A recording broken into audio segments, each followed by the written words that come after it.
إن الحمد لله نحمده ونستعينه ونستغفره ونؤمن به ونتوكل عليه ونعوذ بالله من شرور أنفسنا ومن سيئات أعمالنا من يهده الله فلا مضل له ومن يضلله فلا هادي له ونشهد أن لا إله إلا الله وحده لا شريك له ونشهد أن سيدنا مولانا محمدا عبده ورسوله أرسله بالحق بشيرا ونذيرا صلى الله تعالى عليه وعلى آله وأصحابه وبارك وسلم تسليما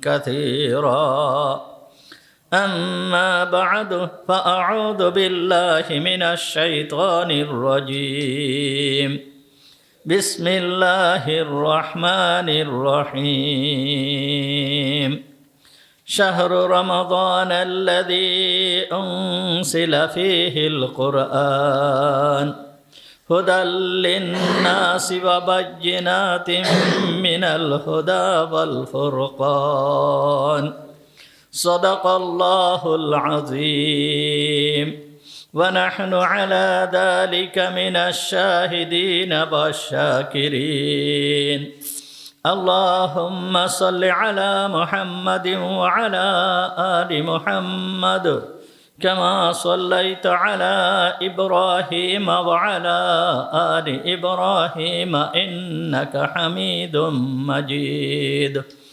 اللهم بارك على محمد وعلى آل محمد كما باركت على إبراهيم وعلى آل إبراهيم إنك حميد مجيد سبحانك لا علم لنا إلا ما علمتنا إنك أنت العليم الحكيم اللهم انفعنا بما علمتنا فعلمنا ما ينفعنا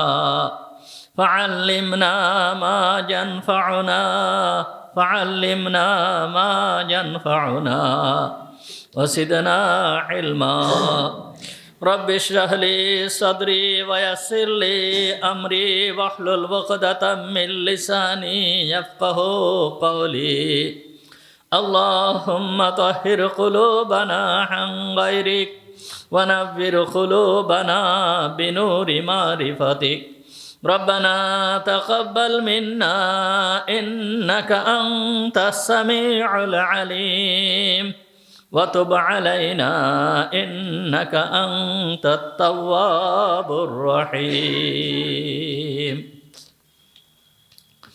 সমস্ত প্রশংসা সেই মহান রব্বুল আলামিনের জন্য যিনি আমাদেরকে আজকের এই পবিত্র জুমার দিনে জুমার নামাজ পড়তে আসার তৌফিক দান করেছেন। এই জন্য আমরা সবাই বলি আলহামদুলিল্লাহ।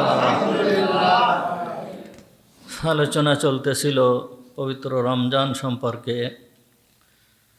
গত সপ্তাহে আলোচনা করা হয়েছিল রমজানের মর্যাদা, রমজানের গুরুত্ব বৃদ্ধি হয়েছে কোরআনুল কারীমের কারণে।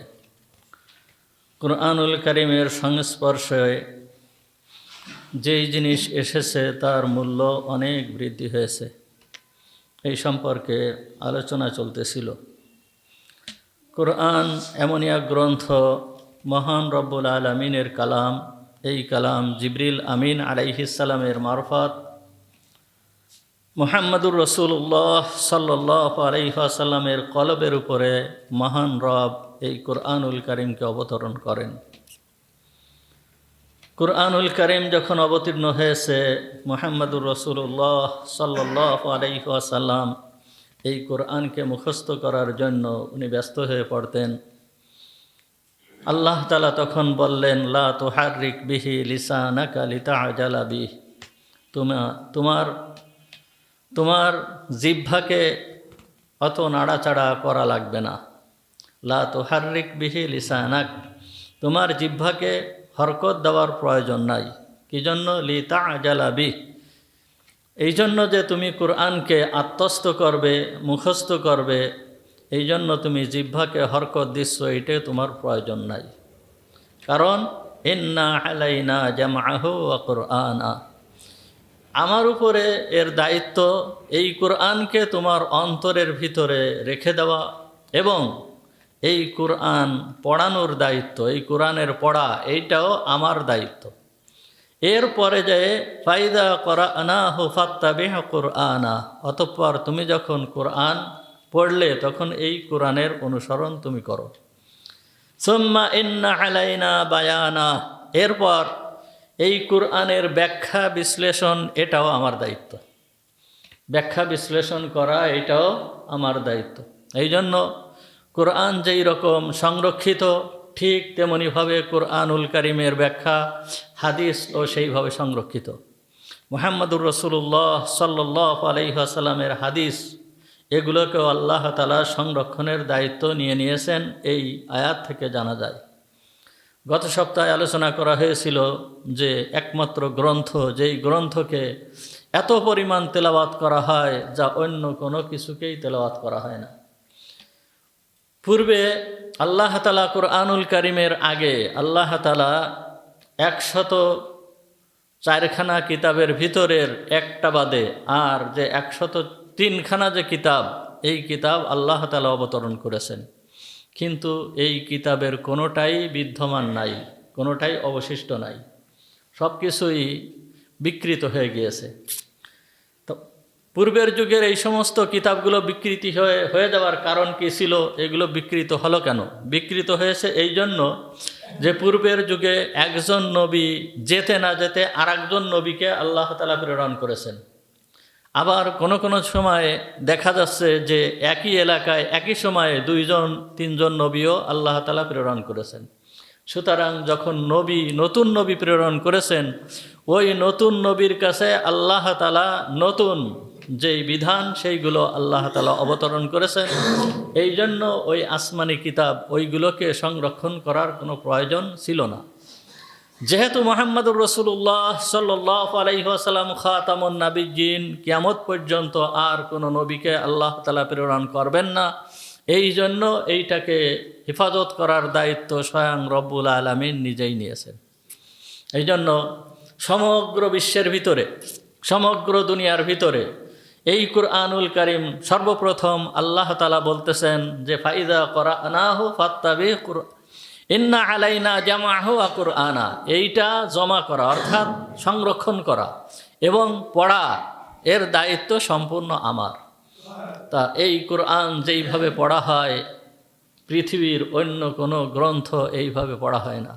গতদিন এই সম্পর্কে আলোচনা করা হচ্ছিল যে হযরতে ইমাম আবু হানিফা রাহমাতুল্লাহি আলাই, উনি এক রাকাতের ভিতরে 1 খতম কোরআন শরীফ তেলাওয়াত করেছেন প্রতি রাতে। ওনার প্রতি রাতের নিয়ম ছিল যে উনি ওই নামাজে দাঁড়িয়ে যেতেন, নামাজে দাঁড়িয়ে যে ওইভাবেই কোরআনুল কারীম তেলাওয়াত করতে থাকতেন। রমজান মাসে প্রত্যেক রমজানে উনি 62 খতম কোরআন শরীফ খতম করতেন, 62 বার, দিনে একবার, রাতে একবার, আর তারাবির ভিতরে একবার। আবার দেখা যাচ্ছে যে অন্য সময়েও আরও পড়তেন। তা সাধারণত 62 খতম 63 খতম ওনার এক রমজানের ভিতরে হয়ে যেত। শুধুমাত্র ইমাম আবু হানিফা রাহমাতুল্লাহি আলাইহির নিয়ম যে এই রকম ছিল, এই রকম নয়। অনেকে আমরা এই সমস্ত কথা বিশ্বাস করি না, বিশ্বাস করতে চাই না, এবং এইগুলোকে আমরা আজগুবি গল্প মনে করি, কিন্তু আসলে প্রকৃতপক্ষে সঠিক কথা এটা, এর ভিতরে বিন্দু মাত্র কোনো সন্দেহ নাই। শুধুমাত্র ইমাম আবু হানিফা রাহমাতুল্লাহি আলাইহি নয়, বড় বড় আরও অনেক মনীষী এই রকম অতিবাহিত হয়েছে যে তারা এই পরিমাণ কোরআনুল কারীম তেলাওয়াত করতেন। ইমাম আবু হানিফা রাহমাতুল্লাহি আলাইহি 40 বছর পর্যন্ত এশার অজু দিয়ে ফজরের নামাজ আদায় করেছেন। শুধুমাত্র ইমাম আবু হানিফা যে এইরকম করেছেন এই রকম না, এই রকম আরও বহুত মনীষী গিয়েছে যারা এই রকম ইশার অজু দিয়ে ফজরের নামাজ আদায় করেছেন। এমন আল্লাহর বান্দারা অতিবাহিত হয়ে গিয়েছে যে রাত্রেবেলা ইশার নামাজের পর কুরআনুল কারীম তেলাওয়াত করার জন্য নামাজের নিয়ত করে দাঁড়িয়ে গিয়েছেন। যখন কুরআনুল কারীমের তেলাওয়াত করতেছেন, এক রাকাতের ভিতরে এক খতম কোরআন পড়া হয়ে গিয়েছে, আরেক রাকাতের ভিতরে আরেক খতম কোরআন পড়া হয়ে গিয়েছে। এরপরে আল্লাহর দরবারে দরখাস্ত করতেছেন, হে আল্লাহ, তুমি রাতকে এত ছোট করে দিয়েছো যে 2 বার খতম দিতে না দিতেই রাত শেষ হয়ে গেল। রাতকে যদি একটু বড় করে দিতে তাহলে কতই না ভালো হতো। বহুত মানুষ এই রকম অতিবাহিত হয়ে গেছে। ইমাম শাফি আলাইহির রহমার আমলও এরকম ছিল, প্রত্যেক দিন 1 খতম কোরআন শরীফ খতম করতেন। ইমাম মুহাম্মদ রহমাতুল্লাহি আলাইহির আমলও এইরকম ছিল, প্রত্যেক দিন 1 খতম কোরআন খতম করতেন। ইমাম বুখারী রহমাতুল্লাহি আলাইহির আমল এইরকম ছিল। এইরকম বহুত লোক আছে যাদের আমল এরকম ছিল, প্রতিদিন 1 খতম কোরআন খতম করতেন, একবার খতম করতেন। বুখারী শরীফের রাবি অর্থাৎ বুখারী শরীফের বর্ণনাকারী যেই সমস্ত বর্ণনাকারীরা আছে তাদের ভিতরের একজন আছে আবু বকর বিন ইয়াস রহমাতুল্লাহি আলাইহি। ইনার যখন মৃত্যুর সময় নিকটবর্তী হয়ে গিয়েছে, তখন ইনার বোন ক্রন্দন করতেছে, বলতেছে যে তুমি কাঁদতেছো কেন, তুমি কি জন্য ক্রন্দন করতেছো? তখন বলতেছে যে আপনার জন্য আমি ক্রন্দন করতেছি। তখন উনি বলতেছেন যে তুমি কি জন্য, আমার জন্য তুমি ক্রন্দন করতেছো কেন? তুমি তোমার নিজের জন্য ক্রন্দন করো, আমার জন্য তোমার ক্রন্দন করা লাগবে না, আমার জন্য তোমার কান্না করা লাগবে না, তুমি তোমার নিজের জন্য ক্রন্দন করো। তোমার ওই ব্যক্তি সম্পর্কে কি ধারণা যেই ব্যক্তি এই ঘরের কোনায় বসে 18,000 বার কোরআন শরীফ খতম করেছে? এই ঘরের কোনায় বসে 18,000 বার কোরআন শরীফ খতম করেছে, ওই ব্যক্তি সম্পর্কে তোমার কি ধারণা? এই দিনটার জন্য, অর্থাৎ আমার মৃত্যুর এই দিনের জন্য তো আমি অপেক্ষা করতেছি। আমার এই দিনটা কবে আসবে, এই দিনের জন্যই তো আমি অপেক্ষা করতেছি। আমি এই দিনের জন্য 60 বছর ধরে ক্রন্দন করতেছি। আমার ক্রন্দন করার সময় শেষ হয়ে গিয়েছে, আমার সেই দিন চলে আসছে সামনে, সুতরাং তোমার ক্রন্দন করার কোনো প্রয়োজন নাই। তা এই রকম ব্যক্তি আল্লাহ তাআলা এই রকম ধরনের ব্যক্তিকে, বহুত ব্যক্তিকে আল্লাহ এরকম তৈরি করেছেন। কুরআনুল কারীম এমনই এক গ্রন্থ, যেই গ্রন্থ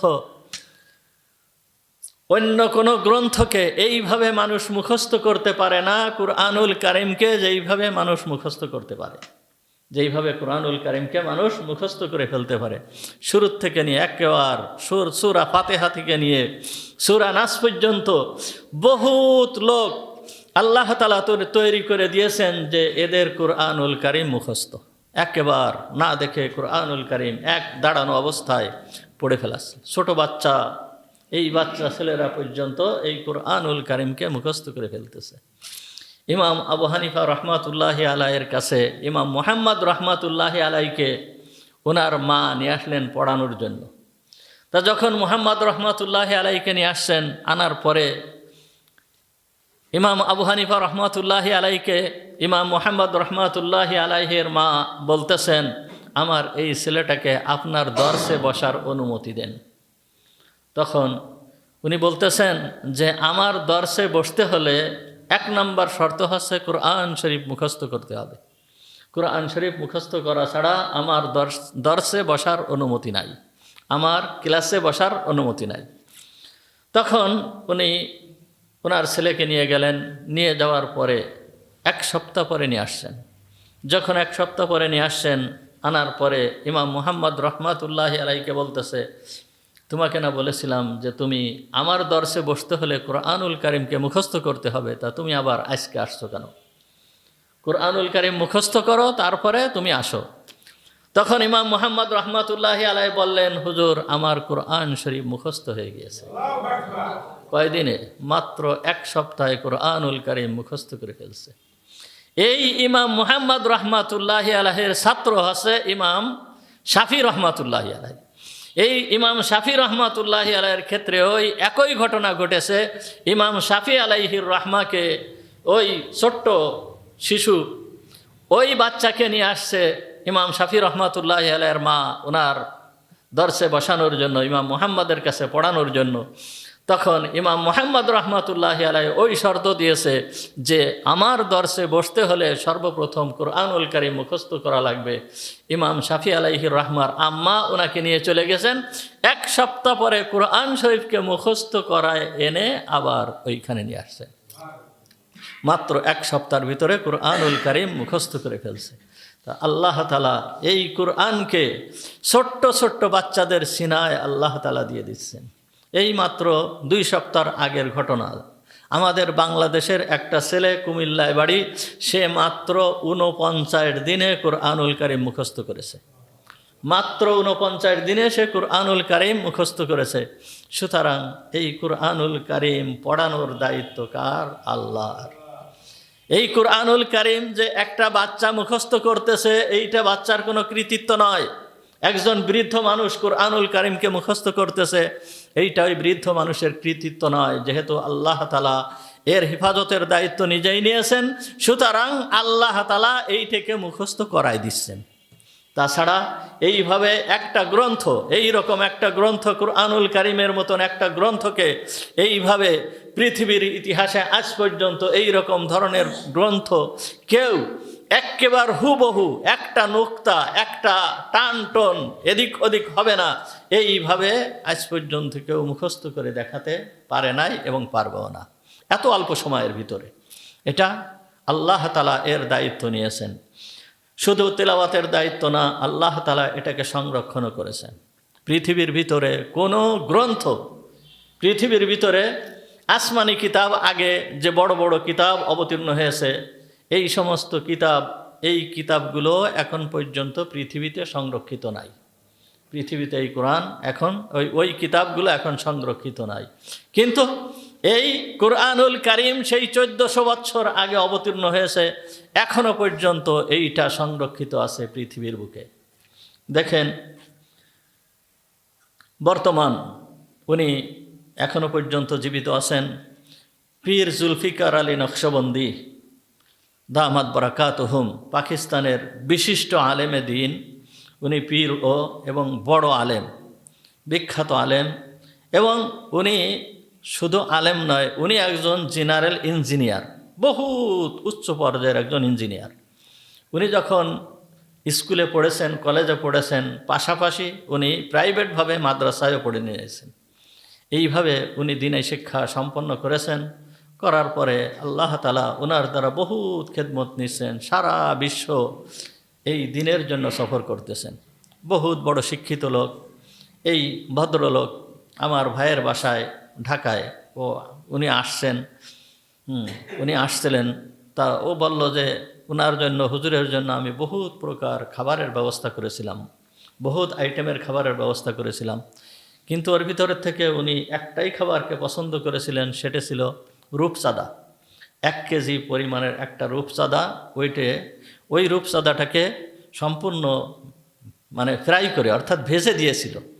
আর উনি ওইটাকে খুব পছন্দ করেছিলেন। ওই সব খাবারের ভিতরে থেকে ওই একটা খাবারই উনি খেয়েছিলেন। বহুত বড় আলেম। ওনার সফর হয়েছিল, উনি সারা বিশ্বব্যাপী সফর করেন। তা কয়েক বছর আগে উনি সফর করতেছিলেন, আমেরিকায় সফর করতেছিলেন। ওই সময় আমেরিকার এই নাসার পক্ষ থেকে, আমেরিকার মহাকাশ যেই সংস্থা, এর পক্ষ থেকে একটা কনফারেন্স হয়েছিল। বিভিন্ন ধর্মীয় লোকেদেরকে ওইখানে, বিভিন্ন ধর্মের লোকেদেরকে ওইখানে দাওয়াত দিয়েছিল। প্রত্যেকে তার ধর্মের উপরে কিছু আলোচনা করবে। ওইখানে সর্বপ্রথম যে আলোচনারই হয়েছিল, তা প্রত্যেকের তার ধর্মীয় গ্রন্থ থেকে কিছু আলোচনা করবে। তা যেহেতু এই পীর জুলফিকার আলী নকশবন্দি, ইনি ওই সময়ে আমেরিকা সফর করতেছিলেন, মুসলমান হিসাবে ওনার দাওয়াত পড়ল। তো উনি এইখানে উপস্থিত হলেন। উনি নিজেই বলতেছেন যে উনি উপস্থিত হলেন। যখন উপস্থিত হয়েছেন, উপস্থিত হওয়ার পরে ওইখানে ডাকা হলো সর্বপ্রথম ইহুদিদের যেই বড় আলেম, তাকে ডাকা হলো যে তোমাদের যে ধর্মীয় গ্রন্থ আছে, এই ধর্মীয় গ্রন্থ থেকে তুমি কিছু আলোচনা করে শোনাও। তো ওই ইহুদিদের বড় আলেম উনি দাঁড়ালেন, দাঁড়িয়ে উনি বক্তৃতা করা শুরু করলেন, আলোচনা করা শুরু করলেন। যখন আলোচনা করতেছেন তখন ইনি এই পীর জুলফিকার আলী নকশবন্দি রহমাতুল্লাহি আলাই উনি বলতেছেন যে উনি তখন বললেন যে আমার একটা কথা আছে, কথা বলার জন্য অনুমতি চালেন। তখন ওনাকে অনুমতি দেওয়া হলো। অনুমতি দেওয়ার পরে বলতেছে যে আপনার কি কথা বলেন। তখন উনি বলতেছেন যে এইখানে বিষয়বস্তু রাখা হয়েছে ধর্মীয় গ্রন্থ থেকে আলোচনা করতে হবে। তা উনি যেই আলোচনা করতেছে ওনার ধর্মীয় গ্রন্থ তাওরাত থেকে উনি আলোচনা করতেছেন। তা এই ধর্মীয় গ্রন্থ তাওরাত এই কিতাবটা তো ইংলিশে অবতীর্ণ হয় নাই, এই কিতাবটা অবতীর্ণ হয়েছে ইব্রানি ভাষায়। সুতরাং উনার এই কিতাবটা আলোচনা করতে হবে ইব্রানি ভাষায়, ইংলিশ ভাষায় তো আলোচনা করলে হবে না, ইংলিশ ভাষায় তো ওনার ওই কিতাব অবতীর্ণ হয় নাই। তখন যখন এই কথা বলছেন বলার সঙ্গে সঙ্গে উনি চুপ হয়ে গেছে এবং ওই যে স্পিকার যিনি ছিলেন তিনি বললেন যে জনাব আপনি আপনার ধর্মীয় গ্রন্থের যেই ভাষা ওই ভাষায় আপনি আলোচনা করেন, বা যেই ব্যক্তি আছে যেই ব্যক্তি আলোচনা করতে পারবে এমন কোনো ব্যক্তিকে আলোচনা করার সুযোগ দেন, ওই ইব্রানি ভাষায় আপনার ওই গ্রন্থ থেকে আলোচনা করবে। একজনও খুঁজে পাওয়া গেল না ইব্রানি ভাষায় ওই ধর্মীয় গ্রন্থ আলোচনা করার মতো। এরপরে ডাকা হলো ইনজিল, অর্থাৎ খ্রিস্টানদের যেই কিতাব ইনজিল, ইনজিলের যেই সুরিয়ানি ভাষা, এই সুরিয়ানি ভাষায় আলোচনা করতে হবে, এই রকম একজন লোকও খুঁজে পাওয়া গেল না।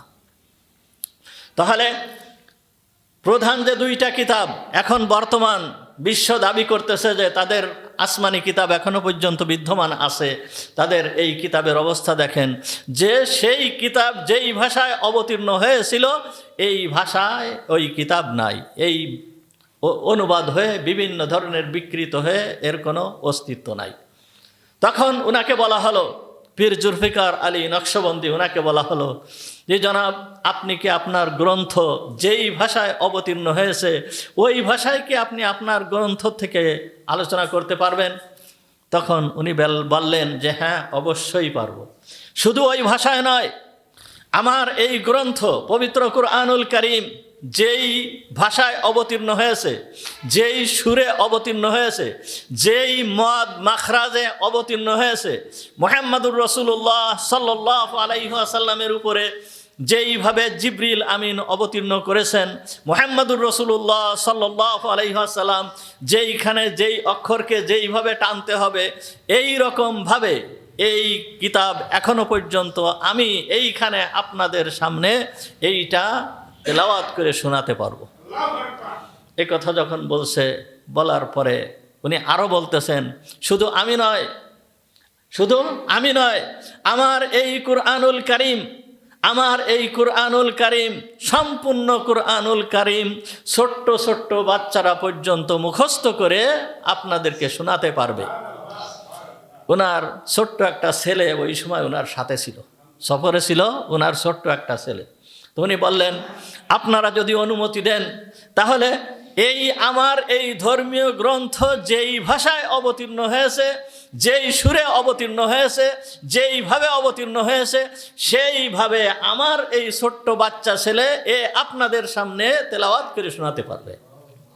তখন বলার পরে সবাই প্রস্তুত হয়ে গেল যে ঠিক আছে তাহলে আপনার এই গ্রন্থ থেকে আমাদেরকে একটু শোনান। যখন বলছে ছোট্ট ছেলে, ওনার সেই ছেলে একেবারে ছোট, 8-9 বছর মাত্র বয়স, তখন ছেলেকে বলতেছে আব্বু আমাদেরকে 2 পারা কুরআনুল কারীম তেলাওয়াত করে শোনাবে। তখন বলতেছে তেলাওয়াত করে শোনালে কি হবে? তখন বলতেছে তোমাকে গিফট দেওয়া হবে। না, আমি গিফট নেব না, আমাকে যদি লজেন্স কিনে দিতে পারেন তাহলে আমি তেলাওয়াত করে শোনাতে পারি। ছোট্ট বাচ্চা, তার কি চকলেট, সে চকলেট খাবে। চকলেট যদি আপনি দিতে পারেন তাহলে আমি তেলাওয়াত করে শোনাতে পারি। তখন বলতেছে হ্যাঁ তোমাকে চকলেট দেওয়া হবে, তুমি আমাদেরকে তেলাওয়াত করে শোনাও। তখন ওই ছেলে ওই মুসাল্লা বিছায় নিয়ে নামাজের দাঁড়িয়ে যে 2 রাকাত নামাজের ভিতরে 2 পারা কুরআনুল কারীমকে তেলাওয়াত করে শোনাই দিল। এই 2 পারা কুরআনুল কারীম তেলাওয়াত শুনে ওই সময়ে যেই সমস্ত বড় বড় বৈজ্ঞানিকরা যারা উপস্থিত ছিল, উনি বলতেছেন তাদের চোখ দিয়ে পানি ঝরতেছে, চোখ দিয়ে পানি ঝরতেছে, চোখ দিয়ে পানি ঝরতেছে। এমনকি ওই অনুষ্ঠানের পরে কয়েকজন বৈজ্ঞানিক মুসলমান হয়ে গিয়েছে। তাহলে কুরআনুল কারীম এমনই একটা গ্রন্থ, যেই গ্রন্থ যার শুধুমাত্র তেলাওয়াত শুনে যেই সমস্ত লোকেদের ঈমান নাই, এদের অন্তরের ভিতরে এমন আঘাত হানে যে তাদের ভিতরের যে বাতিল ধর্ম আছে এই ধর্মকে ভেঙ্গে চুরে চুরমার করে দেয়। উনি নিজে বলতেছেন, এই পীর জুলফিকার আলী নকশবন্দি ইনি নিজেই বলতেছেন যে আমার কারি আব্দুল বাসিতের সঙ্গে একবার লন্ডন সফর হয়েছিল। লন্ডনে ওনার সাথে আমি 1 মাস ছিলাম। তো উনি বলতেছেন যে লন্ডনে যখন আমি সফর করতেছি, সফর করার সময় তা যখন 1 মাস ওনার সাথে আমি রয়েছি, তখন ওই ব্যক্তিকে আমি দেখেছি। ওই ব্যক্তি এমন এক ব্যক্তি, কারি আব্দুল বাসিত, একে হয়তো আপনারা অনেকে চেনেন, সাধারণ মানুষ নাও চিনতে পারেন, যারা মাদ্রাসায় পড়াশুনো করে, মাদ্রাসার ছাত্র, তারা প্রত্যেকেই চেনে। সমগ্র বিশ্বের ভিতরে নাম করা কারি আব্দুল বাসিত রহমাতুল্লাহ আলাই, মিশরে ওনার বাড়ি ছিলেন। তা উনি বলতেছেন যে এই ব্যক্তিকে আমি দেখেছি, এই ব্যক্তি প্রত্যেক দিন 1 খতম কোরআন শরীফ তেলাওয়াত করত। প্রতিদিন ওনার নিয়ম ছিল 1 খতম কোরআন শরীফ তেলাওয়াত করা। তা বলতেছেন যে যখন ওনার সাথে আমার সফর হয়েছে, তখন আমি ওনাকে জিজ্ঞেস করলাম যে আপনি কি কুরআনের কোনো মুজিজা স্বচক্ষে দেখেছেন? এই রকম কোনো মুজিজা যদি আপনি নিজে স্বচক্ষে দেখে থাকেন তাহলে আমাকে একটু বলবেন। মুজিজা অর্থাৎ আশ্চর্য ধরনের ঘটনা। নবীদের ক্ষেত্রে সাধারণত মুজিজা ব্যবহার হয়, কুরআনের ক্ষেত্রে মুজিজা ব্যবহার হয়। এই জন্য বলতেছে যে কুরআনুল কারীমের কোনো মুজিজা আপনি কি স্বচক্ষে দেখেছেন? তখন উনি বলতেছেন, কুরআনের কত মুজিজা আমি স্বচক্ষে দেখেছি, আপনাকে কয়টা বলবো? বলতেছে, আমাকে 2-1টা একটু শোনান। এর ভিতরে উনি একটার কথা বর্ণনা করলেন, এটা মনে হয় আমি আপনাদেরকে আগেও শোনাইছি। তো উনি বলতেছেন, কারি আব্দুল বাসিত রহমাতুল্লাহ আলাই বলতেছেন যে মিশরের প্রেসিডেন্ট আনোয়ার সাদাত, এই আনোয়ার সাদাত ইনি রাশিয়ায় ওনার বিভিন্ন সময় প্রোগ্রাম হতো, রাশিয়ার সাথে ওনার সম্পর্ক ছিল। তা রাশিয়ার প্রেসিডেন্টের পক্ষ থেকে বলা হলো ওনাকে যে তুমি আমাদের এই সমাজতন্ত্র গ্রহণ করো, তোমাকে সমস্ত প্রকার সাহায্য সহানুভূতি আমরা করব। তখন যেহেতু উনি মুসলমানের ইমানের ভিতরে আলাদা একটা শক্তি থাকে, তখন উনি কোনো উত্তর দিলেন না, বলল যে আমি পরবর্তীতে আপনাদেরকে এর উত্তর দিব।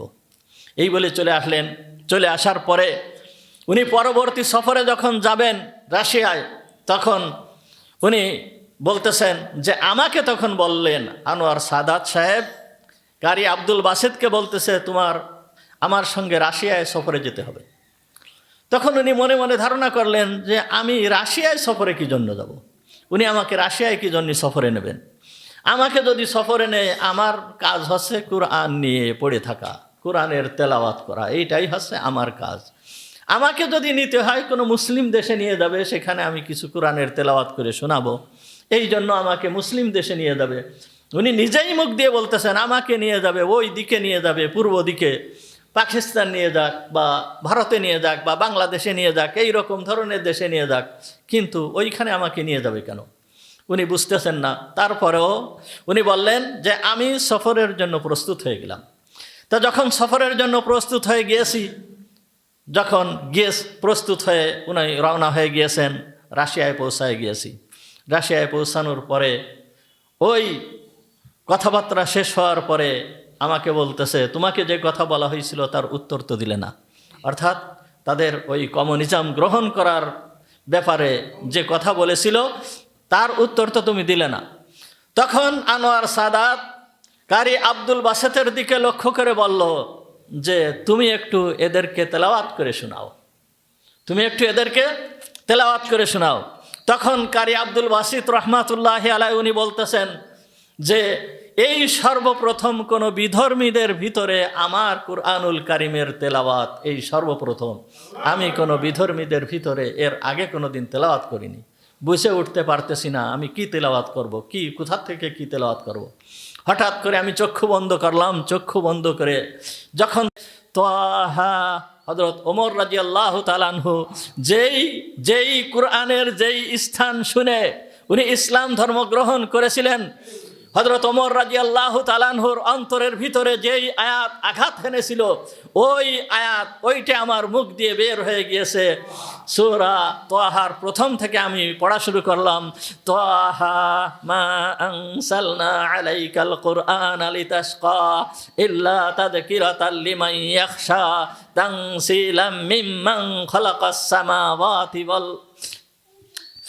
এইভাবে মোটামুটি এইভাবে শুরু করে নিয়ে আমি এক রুকু পর্যন্ত তেলাওয়াত করলাম। এক রুকু পর্যন্ত যখন আমি তেলাওয়াত শুরু করেছি, উনি বলতেছেন যখন আমি তেলাওয়াত শুরু করেছি সমগ্র হল একেবারে নীরব। প্রত্যেকটা লোকের চোখ দিয়ে পানি ঝরতেছে, প্রতিটা লোকের চোখ দিয়ে পানি ঝরতেছে। যখন আমার তেলাওয়াত শেষ হয়েছে তখন আনোয়ার সাদাত সাহেব উনি জিজ্ঞেস করলেন, এখানে তো কুরআনুল কারীম আমাদের ধর্মীয় গ্রন্থ থেকে একটু তেলাওয়াত করা হয়েছে, এর কোনো অনুবাদ করা হয় নাই, আপনাদেরকে এর অর্থ বলা হয় নাই, তা আপনাদের এই অবস্থা কেন? প্রত্যেকের লোক চোখ দিয়ে পানি ঝরতেছে কেন?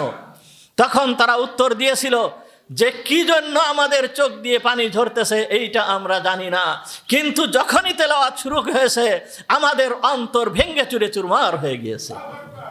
ওই জায়গায় বহুত লোক, ওই বড় বড় উচ্চ পর্যায়ের ব্যক্তিদের ভিতরে বহুত লোক ওইখানে ইসলাম গ্রহণ করে ফেলেছিল। এইটা হচ্ছে কুরআনুল কারীমের মুজিজা, এইটা হচ্ছে কুরআনুল কারীমের মুজিজা। এইরকম মুজিজা কুরআনুল কারীমের। তা আল্লাহ তাআলা এই কুরআনুল কারীম দিয়ে, এই কুরআনুল কারীম কিয়ামত পর্যন্ত সংরক্ষণ করবেন, কিয়ামত পর্যন্ত সংরক্ষণ করবেন। এই এমন একটা গ্রন্থ যেই গ্রন্থ মানুষের অন্তরের ভিতরে আঘাত হানে। শুধুমাত্র অন্তর নয়, সমস্ত বাতিলের মোকাবেলায় কুরআনুল কারীম যথেষ্ট, কুরআনুল কারীম যথেষ্ট। একজন ব্যক্তি আমাদের এই ভারতবর্ষের, অন্য জায়গার নয়, এই পীর জুলফিকার আলী রহমাতুল্লাহ, এই পীর জুলফিকার আলী দামাত বারাকাত, উনি তো বেঁচে আছেন এখনও। ইনিও আমাদের পাকিস্তানের একজন বিখ্যাত বড় ব্যক্তি, তানার ঘটনা শোনানো হলো। এই আমাদের এই ভারতবর্ষের বিশিষ্ট একজন ব্যক্তি ছিলেন, দিল্লিতে ছিল, দিল্লির জামে মসজিদের খতিব ছিলেন। ওনার নাম ছিল আতাউল্লাহ শাহ বুখারী, আতাউল্লাহ শাহ বুখারী রহমাতুল্লাহি আলাই। বিশেষ ব্যক্তি ছিলেন ইনি, কাদিয়ানীদের বিরুদ্ধে বড় সোচ্চার ছিলেন। ইনি এমনই একজন ব্যক্তি ছিলেন, দেখবেন ছবিতে ওনার ছবি আছে বিভিন্ন জায়গায় বা ভিডিও দু একটা পাওয়া যায়। ওনাকে দেখা যায় যে ওনার মাথায় টুপি নেই, উনি কোনো সময় মাথায় টুপি পরতেন না, মাথা খালি রাখতেন। উনি মনে করতেন যে টুপি হচ্ছে ইজ্জতের জন্য, ইজ্জতের নিদর্শন হচ্ছে টুপি। মাথায় টুপি দেওয়া মানে এইটা একটা ইজ্জতের নিদর্শন, সম্মানের নিদর্শন। আমি ইংরেজদের গোলামি করতেছি, ইংরেজরা এই দেশ শাসন করতেছে, আর আমার ইজ্জত কোথায়? সুতরাং যতদিন পর্যন্ত ইংরেজরা এই দেশ থেকে বিতাড়িত না হবে, তাদেরকে বিতাড়িত করতে না পারবো, ততদিন পর্যন্ত আমি মাথায় টুপি পরিধান করব না। এই জন্য উনি টুপি পরিধান করতেন না। এই জন্য আগে আমার প্রশ্ন ছিল যে উনি এত বড় একজন আলেম কিন্তু মাথায় টুপি নেই কেন? জুমার খুতবা দিচ্ছেন, ওনার নাম করা খুতবা, দিল্লির জামে মসজিদের যে খুতবা, নাম করা খুতবা, খুতবা দিচ্ছেন, আর ওনার মাথায় টুপি নেই। কত বড় ব্যক্তিত্ব! ইনার একবার প্রোগ্রাম হলো আলিগড় বিশ্ববিদ্যালয়ে, আলিগড় বিশ্ববিদ্যালয়ে একটা কনফারেন্স, এই কনফারেন্সে ওনার একটা প্রোগ্রাম হলো, ওই কনফারেন্সে উনি উপস্থিত হয়েছেন।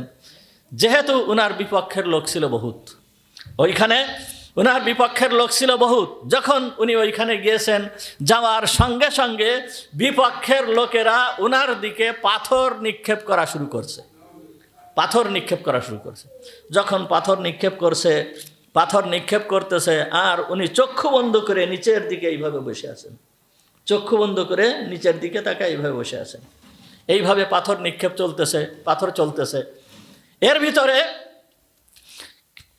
একটা পাথরও ওনার গায়ে লাগে নাই।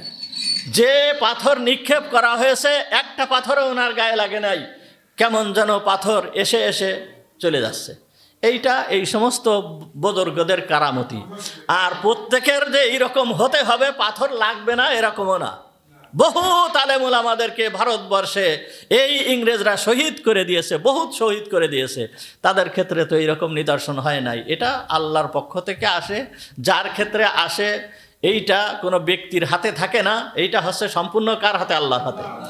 যাই হোক, একটা পাথরও গায়ে লাগে নাই। এরপরে যখন এই অবস্থা হয়েছে, এরপরে ওনাকে বলা হলো যে হুজুর আপনি বক্তৃতা শুরু করেন, আপনি আলোচনা শুরু করেন। এখন পাথর তো ওনার গায়ে লাগে নাই, তারা আর কি করবে? উনি আলোচনা শুরু করলেন। যখন আলোচনা শুরু করছেন, আলোচনা হয়ে গেল। আলোচনা হয়ে যাওয়ার পরে ওনার কাছে জিজ্ঞেস করা হলো, হুজুর এই যে পাথর মারা হলো, আপনার গায়ে পাথর মারা হলো, আপনি চক্ষু বন্ধ করে রাখলেন কেন? চক্ষু বন্ধ করে নিচের দিকে তাকিয়েছিলেন কেন? তখন বলতেছে যে এ কথা শোনার দরকার নেই আপনাদের। তা বলতেছে যে না হুজুর একটু বলেন না, এইরকম করলেন কেন আপনি? তখন উনি বলতেছেন যে আপনারা যখন না শুনে ছাড়তেছেন না, তখন আমি বলি। তো উনি হচ্ছেন মুহাম্মাদুর রাসূলুল্লাহ সাল্লাল্লাহু আলাইহি ওয়াসাল্লামের বংশধর। উনি হযরতে হুসাইন রাদিয়াল্লাহু তাআলা আনহুর বংশধর।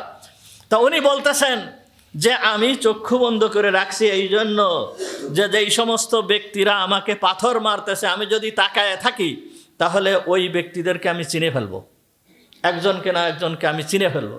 কিয়ামতের ময়দানে আমার নানাজান যদি আমাকে জিজ্ঞেস করে, হে আতাউল্লাহ তোমাকে কেন পাথর মারা হয়েছিল এবং কে কে পাথর মেরেছিল আমাকে বলো আজ কিয়ামতের ময়দানে, তখন আমার নানাজানের সামনে আমার বলা লাগবে যে অমুক অমুক আমাকে পাথর মেরেছিল। আর আমি চক্ষু বন্ধ করে রাখছি, নানাজানের সামনে বলতে পারবো যে হে নানাজান আমি তো জানি না কে পাথর মেরেছিল, আমি তো দেখি নাই। কোন পর্যায়ের ব্যক্তি চিন্তা করেন। এই হচ্ছে আতাউল্লাহ শাহ বুখারী রহমাতুল্লাহি আলাইহি। উনি একবার ট্রেনে সফর করতেছেন, পাশে এক লোক শিয়া। এই শিয়া এক লোক এসে ওনার পাশে বসা, খুব পোশাক আশাক খুব সুন্দর। এখন ওই রকম দেখে উনি ওই পাশের ওই লোকটাকে জিজ্ঞেস করতেছেন যে তোমার নাম কি? তখন বলতেছে কালবু আলী, মানে আলীর কুকুর। তখন বলতেছে যে কালবু আলী, আলীর কুকুর নাম রাখিছো কেন তুমি? তখন বলতেছে যে আলীর কুকুর হতে পারবে আল্লাহ তাআলা তাকে ক্ষমা করে দেবেন। নাউজুবিল্লাহ। এই শিয়াদের মতবাদ এইটা যে আলীর কুকুর হতে পারবে, আল্লাহ তাকে কি করবেন? ক্ষমা করে দেবেন। তখন বলতেছে ও তুমি এই জন্য নাম রাখছো। একটু পরে ওনার কাছে জিজ্ঞেস করতেছে, দেখেন আল্লাহওয়ালা ব্যক্তিদের বুদ্ধি কি পরিমাণ। বলতেছে তোমার নাম কি? তখন বলতেছে আমার নাম খিনজিরুল্লাহ, অর্থাৎ আল্লাহর শুকর। কি খিনজির মানে শুকর। হুররিমাত আলাইকুমুল মাইতাতু ওয়াদ-দামু ওয়া লাহমুল খিনজির, আল্লাহ তাআলা কুরআনুল কারীমের ভিতরে বলতেছে তোমাদের উপরে মুর্দা জিনিস এবং শুকরের গোশত, রক্ত, মুর্দা জিনিস এবং শুকরের গোশতকে হারাম করা হয়েছে, লাহমুল খিনজির। তনি বলতেছে আমার নাম খিনজিরুল্লাহ। তখন বলতেছে তোমার নাম তুমি খিনজিরুল্লাহ রাখছো? তখন উনি বলতেছে আলীর কুকুরকে যদি আল্লাহ তাআলা ক্ষমা করতে পারেন তাহলে নিজের শুকরকে কি ক্ষমা করবেন না? কে আলীর কুকুরকে যিনি ক্ষমা করতে পারেন তাহলে নিজের শুকর যে তাকে ক্ষমা করতে পারবেন না? এই জন্য আমি এই নাম রাখছি। এই রকম ধরনের ব্যক্তি আতাউল্লাহ শাহ বুখারী রহমাতুল্লাহি আলাইহি। উনি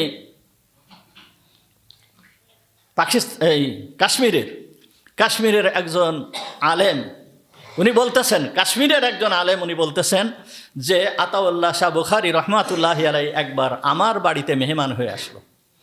কাশ্মীর উনি মেহমান হয়ে গিয়েছেন, উনাকে পাওয়ার সঙ্গে সঙ্গে উনি তো খুব খুশি হয়েছেন। উনার খাবার দাবারের ব্যবস্থা করছেন, উনার থাকার ব্যবস্থা করছেন। এরপরে উনার যেই রুমের ব্যবস্থা করছেন থাকার জন্য, সেই রুমে পানি রেখে এবং মুসাল্লা রেখে উনি নিজের রুমে যে শুয়ে পড়ছেন। উনি মনে করছেন শেষ রাত যখন হয়েছে তখন মনে করছেন যে দেখি হুজুর নামাজ পড়বে, এখন উঠে তো তাহাজ্জুদের নামাজ পড়বে, তা আমি একটু দেখি হুজুর কি করতেছে, কোথায় আছেন। উনি উঠছেন, উঠে দেখে যে হুজুর রুমে নাই। তখন উনি রুম থেকে বের হলেন, এবার দেখতেছেন পানির দিকে দেখতেছেন যে পানির যে পাত্র রাখছিল পানি, ওতে পানি আছে কিনা। তখন দেখে যে ওতে পানি নাই। তখন বুঝছেন যে হুজুরের তাহাজ্জুদ নামাজ পড়া হয়ে গেছে, যেহেতু পানি নাই হুজুর অজু করা হয়ে গেছে। কিন্তু হুজুর গেল কোথায়? ঘর থেকে বের হয়ে চারিদিকে তাকাচ্ছে। এই এলাকাটা জঙ্গলি এলাকা, মানে চারিদিকে জঙ্গলে ভরা, সাপ টাপ অন্যান্য হিংস্র প্রাণী বিভিন্ন জায়গাতে ঘুরে বেড়ায়। বলতেছে যে কোনো সমস্যা না হয়, কোনো কি সমস্যা কি হলো, উনি কোথায় গেল? এইভাবে ঘুরতেছেন। ঘুরতে ঘুরতে উনি আর পাচ্ছেন না, ওনাকে চিন্তিত হয়ে গেলেন যে উনি গেল কই। শীতের সময় প্রচণ্ড শীত, আর তার ভিতর দিয়েও কাশ্মীরের যে অবস্থা, কাশ্মীরের অবস্থা সম্পর্কে যারা জানেন তারা ভালো করেই জানেন। আমাদের এখানে প্রচণ্ড গরম আর ওইখানে শীত, এইরকম অবস্থা। এই শীতের সময় বাতাস বইতেছে, এই অবস্থায় হুজুর গেল কই। বাইরে দিয়ে ঘুরতে ঘুরতে ঘুরতে ঘুরতে হঠাৎ করে ওনার কানে শব্দ আসলো, কোরআন তেলাওয়াতের আওয়াজ কোথার থেকে ভেসে আসতেছে। তখন উনি ওই দিকে লক্ষ্য করলেন, লক্ষ্য করে দেখলেন একটা পাহাড়, ওই পাহাড়ের উপরের থেকে এই কুরআনুল কারীমের তেলাওয়াতের আওয়াজ ভেসে আসতেছে। তখন উনি আস্তে আস্তে আস্তে আস্তে ওইখানে উঠে গেলেন, যে দেখেন হুজুর একটা পাথরের উপরে বসা, চক্ষু বন্ধ করে কুরআনুল কারীমের তেলাওয়াত করে যাচ্ছেন, কুরআনুল কারীমের তেলাওয়াত করে যাচ্ছেন। এমনভাবে তেলাওয়াত হচ্ছে, উনি তাকায় দেখে যে উনার সামনে একটা বিষধর সাপ এইভাবে ফনা মেলে হুজুর যে তেলাওয়াত করতেছেন এইভাবে ঝুলে ঝুলে তেলাওয়াত করতেছেন, আর ওই সাপটাও হুজুরের সঙ্গে ওইভাবে তালে তালে ফনা ধরে ধরে ওইভাবেই ঢুলতেছে। এইরকমভাবে উনি তেলাওয়াত করতেছেন। এরপরে ফজরের সময় হয়ে গেল, হুজুর ওইখান থেকে নামলেন, নেমে চলে আসলেন। এইভাবে এই কুরআনুল কারীমকে আল্লাহ তাআলা এইভাবে সংরক্ষণ করেছেন। এই আতাউল্লাহ শাহ বুখারীর যে ঘটনা আমি বলতে চাচ্ছিলাম, উনি একবার কাদিয়ানীদের, অর্থাৎ এই যে কাদিয়ানী, আমাদের বাংলাদেশেও কাদিয়ানী আছে, এই মির্জা গোলাম মোহাম্মদ কাদিয়ানীর অনুসারী যাদেরকে আমরা মুসলমান মনে করি না, এবং সরকারের কাছে বহুবার এই নিয়ে বহুত আন্দোলন হয়েছে কাদিয়ানীদের অমুসলিম ঘোষণা করার ব্যাপারে। এই মির্জা গোলাম মোহাম্মদ এদের বিপক্ষে ইনি এই আতাউল্লাহ শাহ বুখারী অত্যন্ত সোচ্চার ছিলেন। ইনি একবার এক জায়গায় এই কাদিয়ানীদের বিশাল একটা সম্মেলন হচ্ছে, তা উনি মনে করলেন যে এইখানে সম্মেলন হচ্ছে, আমি একটু যাই দেখি। তা উনি একেবারে শীতের সময় তো কম্বল টম্বল মুড়ি দিয়ে, চাদর মুড়ি দিয়ে যায় ওই সেই মাহফিলের মাঝখানে, মাহফিলের যে ময়দান, ওই ময়দানের ভিতরে যে চাদর মুড়ি দিয়ে বসছে, যাতে কেউ দেখে চিনতে না পারে। তা যখন উনি বসছেন, বসার পরে ওইখানে একজন সর্বপ্রথম যেই বক্তা, সেই বক্তা কুরআনুল কারীম তেলাওয়াত করতেছে। কুরআনুল কারীমের তেলাওয়াত ভুল তেলাওয়াত করতেছে, কুরআনুল কারীম ভুল তেলাওয়াত করছে। যখন এইভাবে ভুল তেলাওয়াত করছে, উনি আর সহ্য করতে পারেন নাই। তখন ওই কম্বলের ভিতরের থেকে মাথা একটু বের করে বলতেছে, এই মেরা রব কা কালাম কো সহি করকে পড়ো, আমার রবের কালামকে সহি শুদ্ধ করে পড়ো, এরকম ভুল পড়তেছো কেন? তখন সবাই আশ্চর্য হয়ে গেল যে কে এই মৌলবী। তখন ওই স্টেজের সভাপতি ছিলেন, উনি বলতেছেন, কে তুম কোন হো, তুমি কে? তখন উনি মাথার থেকে ওই কম্বল ফেলে দিয়ে বলছে, মায় আতাউল্লাহ হো, আমি আতাউল্লাহ। যে কাদিয়ানীদের বিপক্ষে এত বড় সোচ্চার, আর সেই আতাউল্লাহ এই জায়গায় চলে আসছে। এখন উনাকে দেখেই উনার বিরোধিতা করা তো দূরের কথা, উনাকে সেই সভাপতি সাহেব ডাক দিয়েছে, হুজুর আপনি ওইখানে কেন, আপনি স্টেজে চলে আসেন। উনি আসবে না। এরপরে স্টেজে চলে গেছে, বলতেছে, হুজুর কোন জায়গাটা ভুল গিয়েছে, আপনি একটু আমাদেরকে শুদ্ধ করে ওইটাকে একটু পড়ে শোনান। হুজুর তখন ওই আয়াতটা শুদ্ধ করে পড়ছেন। যখন শুদ্ধ করে ওই আয়াতটা পড়ছেন, ওই আয়াতটা পড়ার পরে স্টেজের নিচে যত লোক ছিল সমস্ত লোকেরা বলতেছে, হুজুর আর একটা আয়াত তেলাওয়াত করেন, হুজুর আর একটা আয়াত তেলাওয়াত করেন। তখন হুজুর আর একটা আয়াত তেলাওয়াত করছেন। এরপরে বলতেছে, হুজুর আর একটা আয়াত তেলাওয়াত করেন। এরপরে ওই আয়াত শেষ হয়েছে, হুজুর আর একটা আয়াত তেলাওয়াত করেন। এইভাবে বারবার বলতেছে। এরপরে হুজুর বলতেছে, হ্যাঁ আমি তেলাওয়াত করতে পারি, তেলাওয়াতের সাথে আমি অনুবাদও করব। এরপর হুজুর তেলাওয়াত করা শুরু করছেন আর অনুবাদ করা শুরু করছেন। ওই জায়গায় ওই মজলিসের সমস্ত লোক তওবা করে কাদিয়ানির ওই মতবাদ ছেড়ে দিয়ে সবাই একেবারে সঠিক আহলে সুন্নাত ওয়াল জামাতের অন্তর্ভুক্ত হয়ে যায়। এই হচ্ছে আতাউল্লাহ শাহ বুখারী রহমাতুল্লাহি আলাইহি কুরআনুল কারীম। এটার সংরক্ষণের দায়িত্ব আল্লাহ পাক নিজে নিয়েছেন এবং এটা সংরক্ষণ কিয়ামত পর্যন্ত হবে। যদিও এই কুরআনুল কারীমকে মিটিয়ে দেওয়ার জন্য দুনিয়ার সমস্ত শক্তি এক, সমস্ত শক্তি এক। এই ভারতবর্ষের থেকে কুরআনুল কারীমকে বিলুপ্ত করার জন্য কি কম প্রচেষ্টা করা হয়েছে? বহুত প্রচেষ্টা করা হয়েছে। সর্বপ্রথম কুরআনুল কারীমের কপিকে জ্বালিয়ে দেওয়া হয়েছে।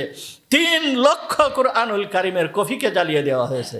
এরপরে যখন দেখলো যে এই কুরআনের কপিকে জ্বালিয়ে দিলে এইটা শেষ হবে না, এরপরে হাফেজদেরকে আলেমদেরকে মারা হয়েছে, ধরে ধরে মারা হয়েছে।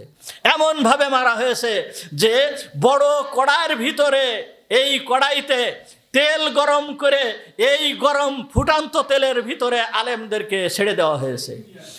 রাস্তার ভিতরে গাছে ঝুলায়ে ঝুলায়ে, ফাঁসিতে ঝুলায়ে দেওয়া হয়েছে। এরপরে গরুর চামড়া, মহিষের চামড়া, উটের চামড়ার ভিতরে হাফেজদেরকে আলেমদেরকে দিয়ে এই চামড়া সেলাই করে রাখা হয়েছে। এইভাবে নির্যাতন করে করে সমস্ত আলেমদেরকে, হাফেজদেরকে মারা হয়েছে। কোনো ডাক্তারকে মারা হয় নাই, কোনো ইঞ্জিনিয়ারকে মারা হয় নাই, কোনো ব্যবসায়ীকে মারা হয় নাই, কোনো বুদ্ধিজীবীকে মারা হয় নাই। মুসলমান ছিল তারা, কিন্তু তাদেরকে মারা হয় নাই। তাদের সঙ্গে ভালো ব্যবহার করা হয়েছে, বরঞ্চ এই কুরআন ওয়ালাদের সঙ্গে এই রকম ধরনের আচরণ করা হয়েছে। কিসের জন্য? কুরআনুল কারীমকে বিলুপ্ত করার জন্য। ভারতবর্ষ থেকে কুরআনুল কারীমকে বিলুপ্ত করার জন্য এই প্ল্যান তারা হাতে নিয়েছিল। কিন্তু কুরআনুল কারীম কি বিলুপ্ত হয়েছে?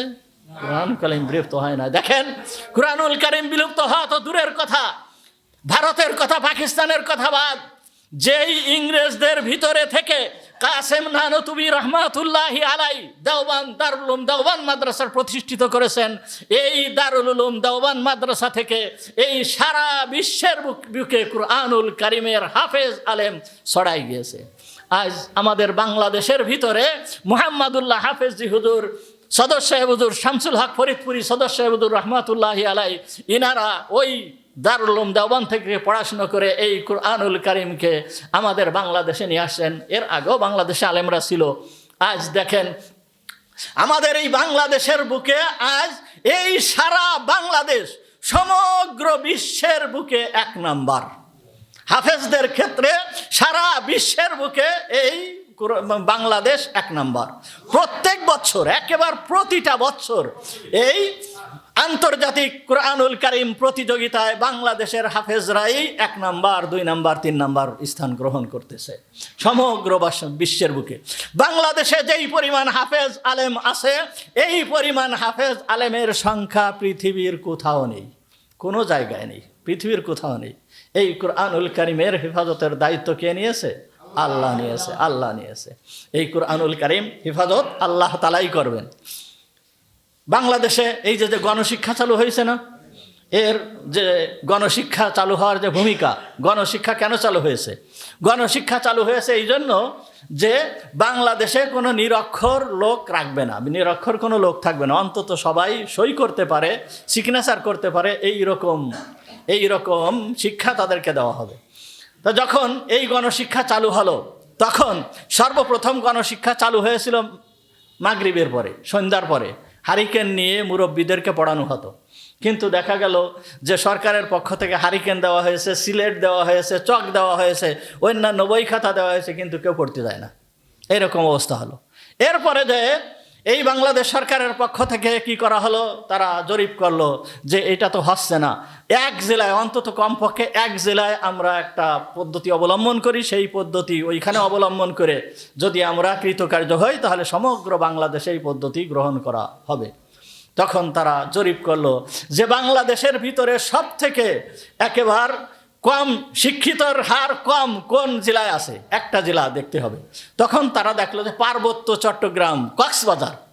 এই কক্সবাজারে এইখানে শিক্ষার হার অনেক কম, মাত্র 20% লোক শিক্ষিত, আর কোনো লোক শিক্ষিত না। কিন্তু সবথেকে মজার ব্যাপার হচ্ছে যে এই পার্বত্য চট্টগ্রামে মাত্র 20% লোক শিক্ষিত, এর ভিতরে 90% লোক কোরআন শরীফ পড়তে পারে। এই জায়গায় 20% লোক মাত্র শিক্ষিত, কিন্তু 90% লোক তারা কোরআন শরীফ পড়তে পারে। তখন সরকার মনে করলো যে এরা 20% মাত্র শিক্ষিত, তাহলে 80% অশিক্ষিত, এই 80% ধৈরেই বরঞ্চ আরও 10% তারা কোরআন শরীফ পড়তে পারে। এরা কোরআন শরীফ কখন পড়ে? তখন দেখা গেল কি যে ভোরবেলায় যে মক্তব হয়, সকালে যে মক্তব হয়, প্রত্যেকটা ছেলে মেয়ে ওই মক্তবের থেকেই শিক্ষা গ্রহণ করে। ওই মক্তবের থেকে শিক্ষা গ্রহণ করে তারা এই 90% লোক কুরআনুল কারীম তারা পড়তে পারে। তখন তারা পরিকল্পনা গ্রহণ করলো, তাহলে ঠিক আছে, ওই সকালবেলায় মক্তবের সাথে সাথেই আমাদের এই শিক্ষাকে চালু করে দেওয়া হোক। ওইখান থেকে ওই গণশিক্ষা এই সকালবেলায় বাংলাদেশের ইসলামী ফাউন্ডেশনের পক্ষ থেকে এই সকালবেলায় এই গণশিক্ষা ওই সকালের মক্তবের সঙ্গে চালু করে দেওয়া হয়েছে। তাহলে এই কুরআনুল কারীম, যেখানে এই কুরআনকে বিলুপ্ত করার জন্য সমগ্র শক্তি, বিশ্বের সমগ্র শক্তি এরা সম্মিলিতভাবে চেষ্টা করেছে কুরআন যাতে না থাকে, কিন্তু কোনো লাভ হবে না। যার সংরক্ষণের দায়িত্ব কার কাছে? আল্লাহর। আল্লাহ স্বয়ং এই সংরক্ষণের দায়িত্ব নিয়েছেন। সুতরাং এই কুরআনুল কারীম আমরা পেয়েছি, আমাদের এই কুরআনুল কারীমের সঙ্গে আমাদের আচরণ কেমন হওয়া উচিত আপনার আমার একটু চিন্তা করতে হবে যে আল্লাহ তাআলা আমাদেরকে কত বড় ভাগ্যবান বানিয়েছেন যে আমাদেরকে কুরআনওয়ালা বানিয়েছেন, আমাদেরকে মুহাম্মদুর রাসূলুল্লাহ সাল্লাল্লাহু আলাইহি ওয়াসাল্লামের উম্মত বানিয়েছেন, আমাদেরকে সর্বশ্রেষ্ঠ নবীর উম্মত হিসাবে আমাদেরকে নির্বাচন করেছেন। আমাদের জন্য দ্বীনে ইসলামকে আমাদের ধর্ম হিসাবে আল্লাহ তাআলা আমাদের জন্য নির্বাচন করেছেন। সুতরাং রমজানুল মুবারক সামনে, এই রমজান আসছে, রমজানের মর্যাদা কুরআনুল কারীমের কারণে, এই জন্য কুরআনুল কারীম শিখতে হবে, পড়তে হবে। যদি আমরা এই পদ্ধতি অবলম্বন করি, আল্লাহ তাআলা দুনিয়ায় আমাদের শান্তিতে রাখবেন, আখিরাতেও আমাদের শান্তি দান করবেন। ওয়া আখিরু দাওয়ানা আলহামদুলিল্লাহ।